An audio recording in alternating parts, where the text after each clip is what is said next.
know some of the things I just discussed might be a bit depressing for you, so you're wondering, what can I really do?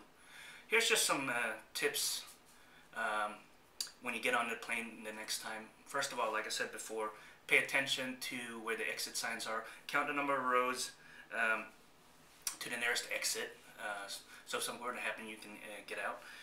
Also, if your plane were to go down, Palmerto was talking about how difficult it is, especially on if you're flying coach, to get your your head between your knees and stuff like that. What the flight attendants are telling you. He says instead, you might want to do this cross position where you put your hands in front of your face and then you just lean against the seat in front of you, because he says you're going to be hitting that seat anyway, regardless of what happens. And on top of that, I would think if you have a blanket or a pillow, even that would be better, putting that right in your face and doing that against the seat in front of you. Another thing is, as absurd as it sounds, leave your luggage. If the plane hits the ground and you're ordered to evacuate, don't waste precious time looking for your luggage. You will see that in disaster situations, and people have seen it on videos and stuff. People are coming out of the plane carrying their luggage and stuff like that. How many seconds did it take them to find their luggage or trying to get stuff in there? It's hard enough just to get the stuff in the overhead bins or underneath your seat, so forget about your luggage. Also, during 9/11, a lot of survivors, when they studied the survivors, 44% of the people who evacuated described trying to look for stuff to take with them, grabbing purses, doing stuff. When you're in an evacuation situation, just get out. Forget about your luggage. You can replace luggage later.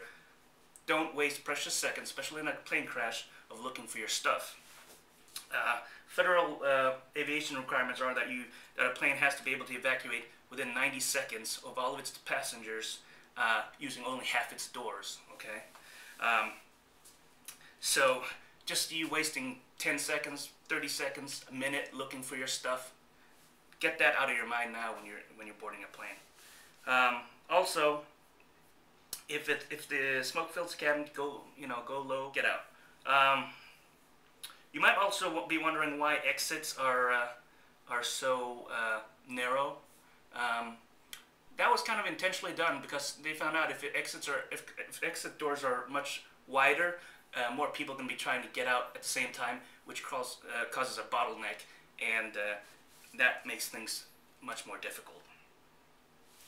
Also, if you're going to go down the slide, you really don't need to take off your shoes, so don't spend time thinking about, I gotta take off my shoes, go down the slides. The material these slides are made out of nowadays are much thicker than they used to be, and they will take your shoes, so don't worry too much about that. Also, if you can, help at the bottom of the slide. If you're strong and able-bodied, people coming down the slide will be able to run away and get up much quicker if somebody's down at the end, picking them up and helping them off. Now, videos of plane crashes, unfortunately, you will see people helping out at the end, but then after a while, they just take off themselves, and that's unfortunate. So if you're really in that kind of rescue mentality and stuff like you want to help people, try to be that guy at the end, helping people off the plane. Okay, and those are basically some of the things that these experts are advising you to do when a plane goes down. And like I said,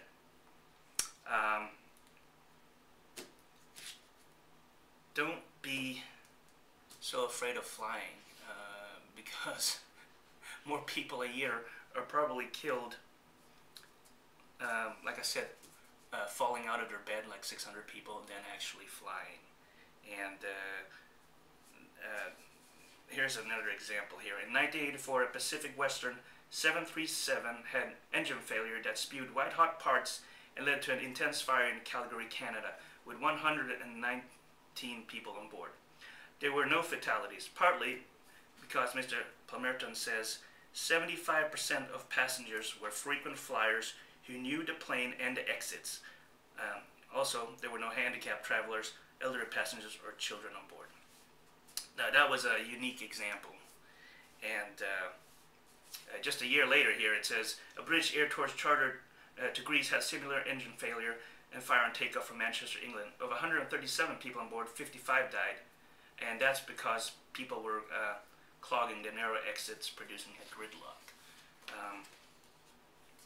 So, just remember some of these things when you're flying next time.